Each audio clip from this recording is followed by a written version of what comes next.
ডাকের সাজের ঠাকুর তো আমরা সবাই দেখেছি, কিন্তু কি এই ডাকের সাজ? পুরনো কলকাতার বনেদি বাড়িগুলোতে আগে মাকে সোনার গয়না দিয়েই সাজানো হতো, কিন্তু ব্রিটিশ ওয়েস্টরা পুজোর সাথে ইনভলভ হওয়ার পর শোভাবাজার রাজবাড়ি থেকে ঠিক করা হয় যে সিলভার আর গোল্ডেন রাংতার কাজ করা থার্মোকল দিয়ে মাকে সাজানো হবে, যেটা বেশ লাইট ওয়েটও হবে, আই সুদিংও হবে। কিন্তু এই মেটেরিয়ালগুলো তখন আমাদের দেশে পাওয়া যেত না, শুধু জার্মানি থেকে সেগুলো ইম্পোর্ট করা হতো এবং সেগুলো ডেলিভার করা হতো ইন্ডিয়ান পোস্টাল সার্ভিসের মাধ্যমে, যেটাকে বাংলায় বলা হয় ডাক পরিষেবা। আর সেই থেকেই এই সাজের নাম হয়ে যায় ডাকের সাজ। জার্মানি থেকে ইম্পোর্ট করা হতো বলে এই সাজ কিন্তু বেশ এক্সপেন্সিভ ছিল, সবাই অ্যাফোর্ড করতে পারতো না।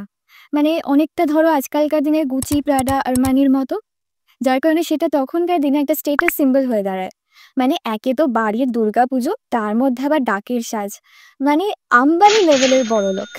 এবার ভাবো, তখন যদি এখনকার মতো অ্যামাজন, ফ্লিপকার্ট থেকে ডেলিভার হতো, তাহলে এই সাজটার নাম কি হতো? Comment down below.